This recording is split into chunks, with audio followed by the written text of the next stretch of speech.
독일은 성인 산업을 합법화하는 것부터 옷을 입지 않아도 되는 자유로운 문화까지 특별하고도 독창적인 놀라움으로 가득한 나라입니다. 오늘 영상에서는 이 독특한 나라에 대한 흥미롭고 기발한 사실들을 살펴보겠습니다. 과연 무엇이 독일을 이렇게 특별하게 만드는 걸까요? 20번. 생일 축하는 절대 미리 하지 않는다. 독일 친구의 생일을 기억하고 미리 축하해주면 감동을 받을 거라 생각하시나요? 잠시 멈추세요. 독일에서는 생일을 당일 전에 축하하는 것은 환영받지 못할 뿐 아니라 오히려 불쾌하게 여겨질 수도 있습니다. 왜일까요? 독일 사람들은 알을 부화하기 전에 병아리를 세지 말라는 속담을 아주 진지하게 받아들입니다. 생일을 미리 축하하는 것은 불길하게 여겨지며 마치 그날을 무사히 맞이하지 못할 수도 있다는 뜻처럼 들릴 수 있기 때문입니다. 독일 문화는 생일 전통조차도 정확성과 실용성을 중시합니다. 그들에게 생일은 실제로 날짜가 되어야만 기념할 가치가 있습니다. 미리 축하하는 것은 단순히 무례한 행동으로 여겨질 뿐 아니라 불운을 불러오는 미신과도 연결됩니다. 마치 축하받을 당사자에게 나쁜 일이 생길 수 있다는 암시처럼 받아들여지는 것이지요. 옛 독일 민속에서는 생일을 미리 축하하면 죽음을 관장하는 신을 깨운다고 믿기도 했습니다. 그래서 독일인들은 이 전통을 매우 신중하게 지킵니다. 만약 그들과 좋은 관계를 유지하고 싶다면 생일 축하해 라는 말은 꼭 당일에 하세요. 훗날 스스로도 그 선택을 고맙게 여기게 될 것입니다. 19번. 독일의 합법적인 성인 산업. 독일은 전 세계의 이목을 끌며 민감한 이 직종을 합법적이고 법적으로 보호받는 산업으로 전환시킨 나라입니다. 2000년 합법화 이후 성인 산업에 종사하는 사람들은 공식적인 지위를 인정받았으며 종사자와 이용자 모두가 법의 보호를 받게 되었습니다. 베를린, 함부르크, 코엘른과 같은 대도시에서는 의무 등록, 정기 건강 검진, 세금 납부를 통해 엄격히 규제되고 있습니다. 하지만 단순히 규정만 있는 것이 아니라 일부 지방 정부는 이 산업을 더 효율적으로 관리하기 위해 독특한 제도를 도입하기도 했습니다. 예를 들어 본이라는 도시에서는 특정 지역에 특별한 자판기가 설치되어 있습니다. 이 자판기에서는 음료나 과자가 아닌 업무 티켓을 판매합니다. 종사자들은 근무를 시작하기 전 반드시 하루치 티켓을 구매해야 하는데 가격은 하루 약 6유로입니다. 이렇게 모인 자금은 지역 청소나 사회복지 프로그램을 지원하는 데 사용됩니다. 왜 이런 티켓이 필요할까요? 지방 당국은 이 제도가 종사자들이 합법적으로 일하고 공공재정에 기여하며 국가의 보호를 받을 수 있도록 보장하기 위함이라고 설명합니다.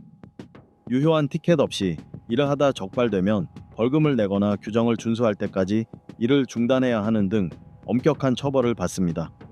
자판기 제도 외에도 독일은 종사자들을 위해 특별히 설계된 안전구역을 마련했습니다. 대표적인 예로 코엘른에 있는 스위트박스가 있습니다. 이곳은 이용자에게는 사생활을 보장하면서도 보안 장치와 감시 시스템이 갖춰져 있어 안전성을 높입니다. 이러한 방식은 종사자들의 위험을 줄이고 불법적인 노상 활동을 억제하는 효과로 크게 호평받고 있습니다. 18번. 유럽에서 가장 인구가 많은 나라. 독일은 인구 80만 정읍 전원 120가명으로 유럽에서 가장 인구가 많은 나라 중 하나입니다. 하지만 잠깐, 마치 새해 전날의 북적이는 시장처럼 혼잡한 모습을 떠올리기 전에 한 가지 비밀을 알려드리겠습니다. 독일은 인구가 많음에도 불구하고 사람들을 적절히 분산시키는 기술을 완벽히 익힌 나라라는 사실입니다. 독일의 국토 면적은 약 3,522제곱킬로미터로 상당히 넓습니다. 그렇다고 해서 모든 땅이 사람들로 가득 찬 것은 아닙니다. 베를린, 뮌헨, 함부르크와 같은 대도시는 늘 활기로 가득하지만 독일의 상당 부분은 여전히 자연스럽고 여유로운 공간으로 남아 있습니다. 17번. 독일에서 허용되는 나체 활동. 혹시 옷의 구속에서 벗어나 자유롭게 달려보고 싶다는 꿈을 꿔본 적 있으신가요? 그렇다면 독일이 바로 그 꿈의 장소입니다. 이곳에서는 옷을 입지 않는 것이 이상하거나 부적절하게 여겨지지 않습니다. 오히려 하나의 문화적 관습으로 존중받으며 특별한 이름까지 가지고 있습니다. 바로 자유신체 문화라는 뜻의 프라이코바 및 어쿨투어, 줄여서 FKK입니다. 시원한 바다에 몸을 던지거나 잔디 위에 아무 제약 없이 누울 수 있는 것. 독일에서는 꿈이 아닌 현실입니다. FKK는 20세기 초 인간의 몸과 자연의 조화를 추구하는 운동으로 시작되었습니다. 여기서 옷을 벗는 것은 보여주기 위한 행위가 아니라 자유와 평등, 그리고 자신과 타인에 대한 존중을 표현하는 방식으로 여겨집니다. 이 운동은 빠르게 확산되어 독일만의 뚜렷한 문화적 특징으로 자리 잡았습니다. 공원, 캠핑장, 지정된 해변 등 곳곳에서 FKK 표시를 볼 수 있으며 누구나 자유롭게 옷을 벗고 자연을 온전히 느낄 수 있습니다. 그렇다고 해서 독일에서 아무 곳에서나 완전히 벌거벗고 다닐 수 있다는 뜻은 아닙니다. 독일인들은 인체에 대해 개방적인 태도를 가지고 있지만 동시에 개인 공간과 공공 예절을 매우 존중합니다. 그래서 FKK 지역은 분명하게 표시되어 있습니다. 그중 가장 흔한 곳이 FKK 해변으로 햇살과 맑은 물을 즐기기에 최적의 장소입니다. 또한 뮌헨과 베를린 같은 대도시의 일부 공원에는 FKK 전용 구역이 마련되어 있어 이 문화를 즐기는 사람들이 자유롭게 유용할 수 있습니다. 16번. 유럽에서 두 번째로 많은 맥주 소비. 독일인들이 맥주를 얼마나 열정적으로 사랑하는지 믿기 어려울 정도입니다. 거의 물처럼 자주 마신다고 해도 과언이 아닙니다. 독일인 한 사람이 1년에 평균적으로 마시는 맥주는 약 101리터로 욕조 하나를 가득 채울 만한 양입니다. 그 중에서도 독일 남부의 바이에른은 맥주 문화를 한 단계 더 끌어올리며 이 수치에 크게 기여합니다. 바이에른 지역 사람들은 1인당 연간 무려 150리터나 마시는데 이는 독일 다른 어떤 지역도 따라올 수 없는 기록입니다. 바이에른 사람들에게 맥주는 단순한 음료가 아니라 빵과 감자처럼 일상에 꼭 필요한 주식입니다. 그래서 아침 식사에 맥주를 곁들이는 것도 전혀 이상하지 않으며 오히려 활기찬 하루를 시작하는 자연스러운 습관으로 여겨집니다. 현재 세계에서 가장 많은 맥주를 마시는 나라는 체코로 1인당 연간 84리터에 달합니다. 그러나 바이에른의 열정을 본다면 이 기록을 충분히 위협할 수 있을 것입니다. 이런 바이에른 사람들의 헌신 덕분에 독일은 세계에서 두 번째로 많은 맥주 소비국이라는 자리를 지키고 있으며 이 위치는 쉽게 빼앗기지 않을 것으로 보입니다. 독일인들의 맥주 사랑이 가장 뚜렷하게 드러나는 곳은 뮌헨의 옥토버페스트입니다. 매년 이 축제에는 전 세계에서 600만 명이 넘는 사람들이 몰려들고 단 몇 주 만에 약 700만 리터의 맥주가 소비됩니다. 축제에서 사용되는 1리터짜리 대형 맥주잔은 이제 즐거움과 축제의 상징이 되었습니다. 흥미로운 점은 이 축제에서 캔이나 병맥주는 볼 수 없다는 것입니다. 맥주는 오직 커다란 나무통에서 바로 따라내며 그 덕분에 특별하고 신선한 맛을 즐길 수 있습니다. 또한 뮌헨의 양조장에서 만든 맥주만이 축제에서 판매될 수 있어 방문객 모두가 최고 품질의 맥주를 맛볼 수 있습니다. 15번. 독일 여성들은 공정함을 중시한다. 많은 나라에서는 데이트할 때 남성이 계산하는 것이 일종의 암묵적인 규칙처럼 여겨지지만 독일에서는 정반대입니다. 독일 여성들은 상대가 계산해 주는 것을 개의치 않을 뿐 아니라 오히려 비용을 나누어 내는 것을 더 선호합니다. 맞습니다. 독일 여성과 식사하러 나간다면 계산서를 함께 나눌 준비를 해야 합니다. 2021년에 실시된 조사에 따르면 독일 여성의 90%는 감정적인 관계 속에서도 경제적 독립을 중요하게 생각한다고 답했습니다. 그래서 독일 여성이 저녁 식사를 제안했을 때 그녀가 계산을 나누자고 하거나 심지어 전부 자신이 내겠다고 하는 일도 전혀 드물지 않습니다. 흔히 들을 수 있는 말은 이번에는 내가 낼게, 다음번에는 네가 내 라는 식이며 실제로 매우 흔한 상황입니다. 이것은 단순히 실용적인 태도에서 비롯된 것이 아니라 관계 속의 평등을 중시하는 독일의 가치관을 반영합니다.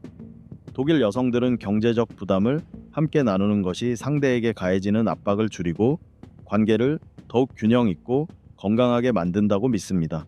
만약 누가 계산하느냐가 별일 아닌 사소한 문제라고 생각한다면 독일에서 데이트를 하며 깜짝 놀랄 수도 있습니다. 신사적인 태도로 식사값을 내겠다고 제안할 수는 있지만 독일 여성들은 종종 이를 거절하고 나누어 내기를 고집하기도 합니다. 만약 상대방이 분명히 비용을 나누자고 하는데도 억지로 대신 내겠다고 하면 오히려 신뢰가 될 수 있습니다. 독일 여성의 마음을 얻고 싶다면 정중하게 본인 몫을 내겠다고 제안하고 그녀가 굳이 내겠다고 한다면 기꺼이 받아들이는 것이 좋습니다. 독일인들은 솔직함을 소중히 여기며 데이트 비용을 나누는 것도 그들의 정직하고 직접적인 문화의 일부입니다. 독일에서는 비용을 나누는 것이 부정적으로 보이지 않습니다. 오히려 존중과 독립심을 보여주는 방식으로 받아들여집니다. 독일 여성들은 자신의 경제적 독립을 자랑스럽게 여기며 누군가에게 의존하는 존재로 보이기를 원하지 않습니다. 14번. 독일의 성스러운 교통체계. 독일의 교통 시스템은 기술과 계획, 그리고 정밀함이 하나로 어우러진 완벽한 본복입니다. 그 중심에는 전 세계적으로 유명한 고속도로망 아우토반이 있습니다. 최상의 도로 품질과 구간별로 속도 제한이 없는 구간까지 갖춘 아우토반은 속도를 사랑하는 사람들에게는 천국과도 같습니다. 시속 200km로 달려도 벌금을 물지 않고 단 안전 규칙만 잘 지키면 문제 없습니다. 눈 깜짝할 사이에 번개처럼 달려가는 자동차를 보더라도 놀라지 마십시오. 바로 이곳이 독일 자동차들이 진정한 성능을 발휘하는 무대입니다. 좀 더 여유로운 속도를 원하지만 빠르게 이동하고 싶다면 독일의 초고속 열차 ICE가 최고의 선택입니다. 이 열차는 독일 주요 도시를 연결할 뿐 아니라 프랑스, 네덜란드, 스위스 같은 이웃 나라까지 이어집니다. 최고 시속 300km에 달하는 속도로 달려 프랑크푸르트에서 베를린까지 단 몇 시간 만에 도착할 수 있습니다. 공항에서 대기하는 시간을 고려하면 비행기보다도 빠른 셈입니다. 하지만 반드시 기억해야 할 것이 하나 있습니다. 바로 시간 엄수입니다. 독일인들에게 기차가 10시 5분에 출발한다고 하면 정말로 10시 5분 정각에 출발합니다. 시간을 지키는 것은 단순한 문화적 습관이 아니라 국가적 자부심이기도 합니다. 만약 5분이라도 늦는다면 다음 기차를 기다려야 할 수도 있고 독일인에게 시간의 가치에 대한 진지한 훈계를 들을지도 모릅니다. 더 좋은 점은 독일의 대중교통이 단순히 편리할 뿐만 아니라 친환경적이라는 사실입니다.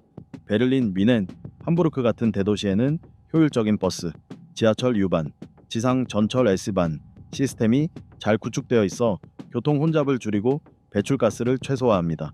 게다가 독일 전역에는 자전거 도로가 잘 정비되어 있어 자전거 이용이 매우 활발합니다.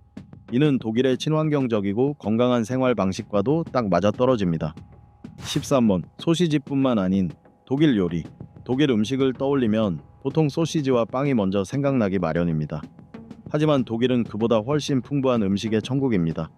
무려 300종이 넘는 빵과 수백 가지의 소시지가 존재하며 브라트부어스트, 커리부어스트, 바이스부어스트 등 다양한 종류가 있습니다. 각 지역마다 고유의 맛과 조리법이 달라 소시지만 탐구해도 책 한 권을 채울 수 있을 정도입니다. 그러나 독일 요리가 소시지와 빵만 있는 것은 아닙니다. 독일을 대표하는 전통 음식 중 하나는 슈바인스 학세, 즉 돼지 족발 구이입니다. 바삭하게 구워진 껍질과 부드럽고 촉촉한 고기가 입안에서 녹아내리며 사워크라우트와 감자 으깬 요리와 곁들여져 최고의 맛을 자랑합니다. 이 음식은 맥주홀에서 특히 사랑받으며 전통 축제에서도 빠질 수 없는 메뉴입니다. 좀 더 가볍거나 채식 위주의 음식을 원한다면 치즈 소스를 곁들인 꼬장배추 요리를 추천합니다. 꼬장배추의 은은한 단맛과 녹아든 치즈의 진하고 부드러운 풍미가 어우러져 따뜻하고 포근한 맛을 선사합니다. 마치 한 그릇에 담긴 포옹 같은 느낌을 주는 요리입니다. 그리고 독일 음식을 이야기하면서 맥주를 빼놓을 수는 없습니다. 독일에는 1,500종이 넘는 맥주가 있으며 전국 곳곳에 수천 개의 양조장이 있습니다. 매일 다른 맥주를 맛본다 해도 수년 동안 새로운 맛을 계속 즐길 수 있을 정도입니다. 독일 음식 문화를 대표하는 상징적인 행사 중 하나가 바로 뮌헨의 옥토버페스트입니다. 세계에서 가장 큰 맥주 축제인 이곳에서는 신선한 맥주와 전통 요리를 즐기며 축제의 활기찬 분위기에 흠뻑 빠져들 수 있습니다. 12번 독일에서 맑은 물 마시기 쉽지 않다. 독일의 식당에서 물을 주문하면 조금은 문화적인 충격을 받을 수도 있습니다. 단순히 수돗물을 바로 내어줄 거라 기대했다면 오산입니다. 독일에서 맑은 물, 그러니까 거품 없는 물은 전혀 일반적인 음료가 아니기 때문입니다. 대신 대부분은 작은 거품이 있는 탄산수가 병째로 나옵니다. 독일인들에게 맑은 물은 거의 존재하지 않는 것과 마찬가지입니다. 이것이 다소 이상하게 들릴 수도 있지만 독일 문화에서는 손님에게 단순한 맑은 물을 내어주는 것이 오히려 예의에 어긋난다고 여겨집니다. 독일에서 말하는 물은 보통 탄산이 있거나 병에 담긴 형태입니다. 때로는 가볍게 톡 쏘는 기포가 들어있고 보통 고급스러운 유리병에 담겨 나옵니다. 이는 손님에 대한 존중을 표현하는 방식으로 여겨집니다. 만약 꼭 맑은 물을 원한다면 아주 분명하게 맑은 물 혹은 수돗물을 달라고 말해야 합니다. 하지만 그 순간 종업원에게서 놀란 표정이나 정중하지만 어딘가 의아한 미소를 마주하게 될 수도 있습니다. 그리고 무료일 거라 기대하지는 마십시오. 많은 식당에서는 수돗물조차 요금을 받는 경우가 많습니다. 탄산수는 독일에서 매우 인기 있는 음료이며 단순히 상쾌함을 주는 것에 그치지 않고 세련된 기분까지 더해줍니다. 독일인들은 탄산수가 음식 맛을 더 좋게 하고 소화에도 도움을 준다고 믿습니다. 게다가 맑은 물에 비해 특별함과 고급스러움이 더해진다고 생각합니다. 11번 잃어버린 물건? 나무에 걸어두면 된다. 독일에서는 나무가 단순히 그늘을 만들어주거나 꽃을 감상하는 용도로만 쓰이지 않습니다. 나무가 일종의 분실물 보관소 역할을 하기도 합니다. 만약 기차 해적에서 장갑이나 모자를 잃어버렸다면 크게 걱정하지 않아도 됩니다. 근처의 나무를 살펴보면 잃어버린 물건이 꼭 주인을 기다리듯 걸려 있을 가능성이 큽니다. 이 모습이 다소 이상하게 보일 수도 있지만 독일에서는 흔히 볼 수 있는 광경입니다. 장갑, 목도리, 모자, 심지어는 우산까지 길가의 나무가지나 기차역 주변에 걸려 있는 경우가 많습니다. 독일인들은 이렇게 분실물을 가장 잘 보이는 곳에 두는 것이 주인이 다시 찾을 수 있는 가장 빠른 방법이라고 생각합니다. 더 놀라운 점은 독일인들이 다른 사람의 물건을 대하는 태도입니다. 아무리 좋아 보이는 물건이라도 자신 것이 아니면 절대 가져가지 않습니다. 분실물을 주인에게 돌려주는 일은 독일인들에게 너무도 자연스러운 습관이기에 굳이 따로 당부할 필요조차 없습니다. 그들은 분실물을 나무에 걸어두거나 눈에 잘 띄는 곳에 놓아두며 주인이 다시 찾을 수 있도록 합니다. 이러한 문화는 단순히 물건을 되찾게 해줄 뿐 아니라 독일 사회에 깊이 자리 잡은 정직함과 타인에 대한 존중심을 잘 보여줍니다. 10번 독특한 화장실 구조. 독일에는 처음 화장실에 들어선 사람들을 잠시 당황하게 만드는 특별한 화장실 구조가 있습니다. 일반적으로는 볼일을 본 뒤 바로 물로 씻겨 내려가지만 전통적인 독일식 화장실은 평평한 선반 같은 구조가 있어 그 위에 결과물을 잠시 머물게 합니다. 조금 이상하게 들릴 수도 있지만 이런 구조에는 두 가지 이유가 있습니다. 첫째는 물튀김을 최소화하기 위해서이고, 둘째는 물을 내리기 전에 자신의 건강 상태를 배설물을 통해 확인할 수 있도록 하기 위해서입니다. 독일 사람들은 건강과 관련된 작은 부분까지 세심하게 신경 쓰는 셈이죠. 하지만 이 구조가 늘 칭찬만 받는 것은 아닙니다. 때로는 꽤 난감하고 우스꽝스러운 상황을 만들기도 합니다. 평평한 선반 위에 그대로 남아있는 작품을 바라보며 어떻게 해야 할지 순간적으로 멍해지는 상황을 상상해 보세요. 게다가 냄새는 말할 것도 없습니다. 이런 이유로 요즘은 대부분의 독일인들이 다른 나라들과 비슷한 현대식 화장실을 사용합니다. 그러나 여전히 일부 장소에서는 옛날 방식의 화장실을 볼 수 있습니다. 독일에서 유학하거나 여행 중에 이런 화장실을 만나더라도 너무 놀라지 말고 마음의 준비를 하시면 좋습니다. 9번 최대 10년까지 가능한 출산 휴가. 독일에서는 여성이 아이 둘을 연달아 출산하면 최대 10년 동안 전일제로 복귀하지 않아도 됩니다. 맞습니다. 무려 10년 동안 아이들을 돌보며 직장도 유지하고 동시에 국가의 사회복지 혜택도 누릴 수 있는 제도입니다. 이 정책은 아이의 어린 시절에 엄마가 일과 가정을 동시에 책임져야 하는 부담을 줄여주기 위해 마련된 것입니다. 여성이 첫 아이를 출산하면 기본적으로 3년의 출산 휴가가 주어집니다. 이 기간 동안 완전히 일을 쉬거나 주 2에서 3일 정도의 파트타임 근무를 선택할 수도 있습니다. 만약 첫 아이 이후 18개월 이내에 둘째 아이가 태어나면 휴가 기간은 추가로 3년 더 연장됩니다. 결국 둘째 아이가 초등학교에 들어갈 무렵까지도 전일제 근무에 복귀하지 않아도 되는 셈이며 총 휴가 기간이 최대 10년에 이르게 됩니다. 출산 휴가 기간 동안 독일 여성은 단순히 시간을 보장받는 것뿐 아니라 월급의 65%에서 67% 정도를 계속 지급받습니다. 덕분에 가정이 경제적으로 큰 부담을 지지 않고 아이 양육에 집중할 수 있습니다. 게다가 독일에서는 아이가 태어난 순간부터 만 25세까지 교육을 계속하는 경우 매달 약 224달러에 해당하는 후 아동수당이 지급됩니다. 즉, 아이가 2명인 가정은 매년 5,000달러가 넘는 금액을 지원받을 수 있는 것입니다. 이 돈은 생활 필수품을 구입하거나 교육비로 사용하거나 단순히 가계의 부담을 덜어내는 데 활용될 수 있습니다. 8번. 일요일에는 아무도 일하지 않는다. 상상해 보세요. 일요일 아침에 일찍 일어나 쇼핑을 하거나 카페에서 아침을 즐기려고 나갔는데 도시 전체가 멈춰버린 듯 조용한 상황을 마주하게 됩니다. 독일에서는 일요일이면 대부분의 가게, 슈퍼마켓, 심지어 쇼핑몰까지 문을 닫습니다. 가장 붐비던 거리마저 한산해지지요. 그렇다고 독일 사람들을 게으르다고 생각하면 큰 오해입니다. 사실 독일에서 일요일은 단순한 추가 휴일이 아니라 법으로 보장된 휴식과 평화의 날입니다. 이미 19세기부터 독일 정부는 일요일을 쉴 수 있는 날로 보호하는 규정을 마련했습니다. 이날은 가족이나 친구와 함께 시간을 보내거나 스스로를 위한 여유를 즐기는 시간이지 쇼핑을 하는 날은 아닙니다. 혹시 이렇게 생각할 수도 있습니다. 일요일은 집을 고치거나 청소하기 좋은 날이지 않을까? 하지만 독일에서는 벽에 못을 박거나 드릴을 사용하는 순간 이웃들이 충격적인 눈길을 보낼 겁니다. 일요일에 드릴을 돌리는 것은 무례할 뿐 아니라 불법이 될 수도 있습니다. 독일의 소음 규정인 조용히 지켜야 하는 시간에 따르면 일요일은 고요를 위한 날입니다. 드릴, 망치질, 큰 소리의 음악 같은 소음은 벌금을 부르거나 최소한 이웃의 항의를 불러올 수 있습니다. 7번. 일광 절약 시간제를 처음 도입한 나라. 많은 사람들이 모르고 있지만 전 세계가 여전히 표준시에 머물러 있을 때 독일은 한 발 앞서 시간을 조정해 햇빛을 최대한 활용하기로 했습니다. 기술, 자동차, 철학에서 앞서 있었던 독일은 시계를 바꾸는 발상에서도 세계 최초였습니다. 독일은 1996년에 세계에서 처음으로 일광 절약 시간제를 도입했습니다. 그렇다면 이 제도는 어떻게 작동할까요? 매년 봄이 시작될 때 독일 전역의 시계가 1시간 앞으로 뛰어오릅니다. 어제 아침 7시에 아침을 먹었다면 오늘은 같은 시간이 이미 8시로 표시되는 것이지요. 그리고 가을이 되면 다시 원래대로 돌아가면서 소중한 1시간의 수면을 되찾게 됩니다. 일광 절약 시간제를 도입한 이유는 단순했습니다. 제1차 세계대전 당시 연료를 절약하기 위해서였습니다. 전쟁으로 긴장과 자원이 부족했던 1996년 독일은 가스와 연료 소비를 줄일 방법을 찾아냈습니다. 바로 자연광을 최대한 활용해 석유 램프와 난로를 사용하는 시간을 줄이고 동시에 산업 생산성을 높이는 것이었습니다.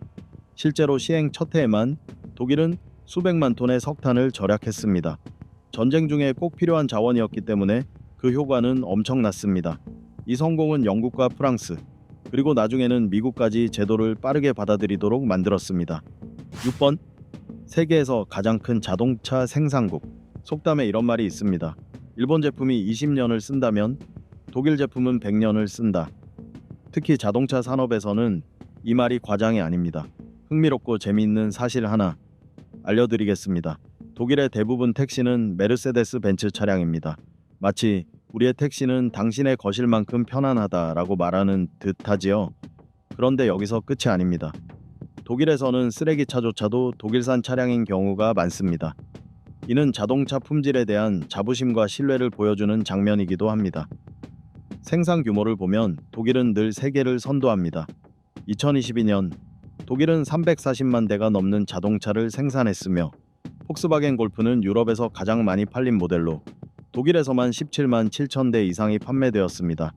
게다가 독일은 일상용 차량뿐 아니라 고급 자동차 시장에서도 독보적인 존재감을 보여줍니다.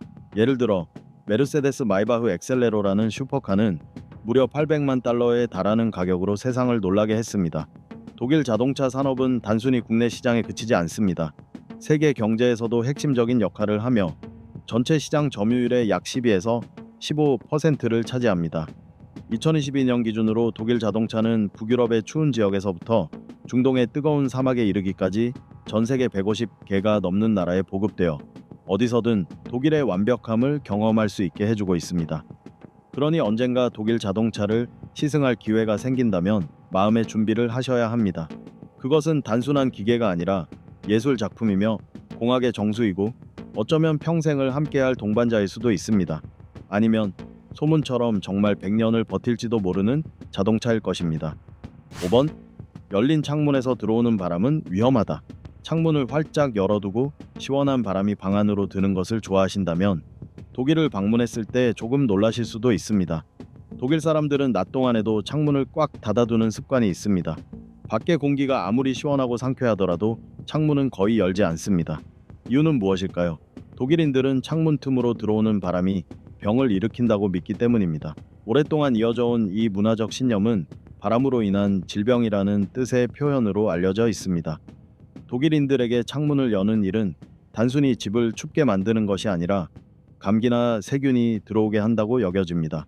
그래서 특히 겨울철에는 창문을 여는 일이 거의 없고 여름에도 시원한 바람을 맞으려 창문을 열면 주인장의 걱정스러운 눈빛을 마주하게 될지도 모릅니다.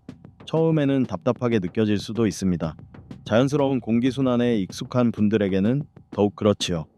하지만 시간이 지나면 독일식의 아늑하고 밀폐된 분위기에 점차 익숙해지게 됩니다. 물론 예외도 있습니다. 일부 독일인들은 환기를 위해 창문을 열기도 합니다. 하지만 그조차도 극도로 조심스럽게 잠깐 열었다가 금세 닫아버려 지나친 바람이 들어오지 않도록 합니다. 4번 활기찬 지역 축제 문화. 독일은 풍부한 전통과 다양한 문화를 기념하는 활기찬 지역 축제로 유명합니다. 각 지역마다 고유한 행사가 있어 관광객을 끌어들이고 문화유산을 뽐냅니다. 그중 하나가 라인강의 아름다움을 기념하는 레인 인플람멘 축제입니다. 5월부터 9월까지 매년 열리는 이 축제는 음악과 어우러진 화려한 불꽃놀이로 밤하늘을 밝히며 유럽 전역에서 관람객을 끌어모읍니다. 또한 모헨헨글라트바흐의 튤립 축제는 4월에 열리며 봄의 도래를 알리는 다채로운 꽃들로 도시를 가득 채웁니다. 이때 도시 전체가 튤립, 수선화, 히아신스로 꾸며져 원예 애호가들의 발길을 사로잡습니다. 남부 지역에서는 뉘른베르크의 크리스킨들스마르크트 크리스마스 시장이 유명합니다. 16세기부터 이어져 온 이 전통적인 시장은 수공예 선물, 다채로운 간식, 그리고 천사 같은 모습의 크리스킨트의 등장으로 잘 알려져 있습니다. 퍼레이드부터 지역 음식을 즐기는 순간까지 각각의 축제는 독일 문화가 지닌 따뜻함과 기쁨을 고스란히 전해줍니다. 3번 신비로운 흑림. 독일 남서부에 위치한 흑림은 울창한 숲으로 그림 형제의 고전 동화에 많은 영감을 준 곳입니다. 하늘을 뒤덮을 듯 솟아오른 나무들이 숲을 감싸 신비로운 분위기를 자아냅니다. 이 지역은 울창한 언덕과 고요한 마을, 맑은 호수까지 이어지는 아름다운 풍경 속 구불구불한 길로 유명합니다. 겨울이 되면 온 세상이 눈으로 뒤덮여 스키 애호가들의 천국이 되고, 여름에는 초록빛 나무잎이 우거져 산책로와 등산로를 따라 자연을 만끽할 수 있습니다. 이곳에는 23,000km가 넘는 광활한 산책로가 펼쳐져 있어 고대 숲을 지나 폭포를 감상하고 장대한 풍경을 자랑하는 봉우리에 오를 수도 있습니다. 흑림은 아름다운 자연뿐만 아니라 매력적인 마을들로도 유명합니다. 온천으로 잘 알려진 바덴바덴, 전통 뻐꾸기 시계의 발상지인 트리베르크가 대표적입니다. 또 놓칠 수 없는 것이 바로 흑림 케이크입니다. 체리와 초콜릿, 그리고 부드러운 생크림이 어우러진 이 특별한 맛은 누구에게나 잊을 수 없는 추억을 남깁니다. 이번 성이 나라. 독일에는 무려 2100개가 넘는 성이 자리하고 있습니다. 각각의 성은 고유한 아름다움과 오랜 역사를 간직하고 있으며 매년 수백만 명의 관광객을 불러 모읍니다. 이 웅장한 건축물들은 세심하게 보존되어 고대 유럽의 위엄을 지금까지 전해주고 있습니다. 그 중에서도 펜촐레른 성은 마치 동화 속에서 막 튀어나온 듯한 모습으로 사람들의 시선을 사로잡습니다. 또 다른 대표적인 성인 노이슈반슈타인 성은 고운 자태로 잘 알려져 있으며 잠자는 숲속의 공주에 등장하는 성에 영감을 주었다고 전해집니다. 매년 140만 명 이상의 관광객이 찾는 이곳은 독일에서 가장 낭만적인 명소 중 하나입니다. 모젤 계곡의 울창한 숲속에 자리한 엘츠 성은 독일에서 가장 잘 보존된 성 가운데 하나로 손꼽힙니다. 또 네카르 강을 굽어보는 언덕 위의 하이델베르크 성도 놓칠 수 없는 곳입니다. 성의 테라스에 서면 아름다운 도시와 굽이치는 강을 한눈에 내려다볼 수 있으며, 내부를 탐험하면 이 지역의 와인 전통을 보여주는 거대한 와인통, 일명 대형 와인통도 만날 수 있습니다. 이 모든 것이 여행자에게 특별한 경험을 선사합니다. 1번 질트섬의 독특한 해변과 모래 언덕. 북해의 여왕이라 불리는 질트섬은 푸른 바다에 둘러싸인 숨겨진 보석 같은 곳입니다. 다양한 풍경과 독특한 아름다움으로 사랑받는 이 섬은 40km가 넘는 길고 흰 모래사장을 품고 있어 햇볕 아래서 휴식을 즐기거나 서핑을 하는 이들에게 천국 같은 곳입니다. 섬 북쪽의 고운 모래와 맑은 바다는 국내외 여행객 모두에게 인기 있는 휴양지입니다. 질트를 더욱 특별하게 만드는 것은 수천 년 동안 거센 바람에 의해 형성된 웅장한 모래 언덕입니다. 일부 언덕은 높이가 20m에 이르러 장관을 이루며 독특한 자연 환경을 만들어냅니다. 이 모래 언덕은 장엄한 풍경을 선사할 뿐만 아니라 희귀한 새와 야생 동물의 소중한 서식지가 되기도 합니다. 섬에서 반드시 들러야 할 명소는 엘렌보겐 지역입니다. 이곳은 드라마틱한 절벽으로 유명한데 부드러운 모래 언덕과 황금빛 해변과 극적인 대비를 이루며 풍경을 더욱 다채롭고 특별하게 만듭니다. 절벽 위에 서면 끝없이 펼쳐진 북해를 바라볼 수 있고 시원한 바닷바람을 맞으며 압도적인 자연의 아름다움을 느낄 수 있습니다. 특히 해질 무렵 붉게 물든 석양을 감상하기에 완벽한 장소로 평생 잊지 못할 추억을 남겨줍니다. 이로써 독일에 관한 20가지 흥미롭고 특별한 사실들을 모두 전해드렸습니다. 이번 영상을 통해 독일을 바라보는 새로운 시각을 얻으셨길 바랍니다. 여러분은 오늘 소개한 사실 중 어떤 것이 가장 인상 깊었나요? 혹시 독일에 대해 알고 있는 다른 흥미로운 이야기들이 있나요? 아래 댓글로 자유롭게 남겨주세요. 그리고 좋아요, 구독, 알림 설정도 잊지 마시고 앞으로도 계속 이어질 새로운 여행 이야기를 함께 해주시길 바랍니다. 시청해주셔서 감사합니다. 다음 여정에서 다시 만나요.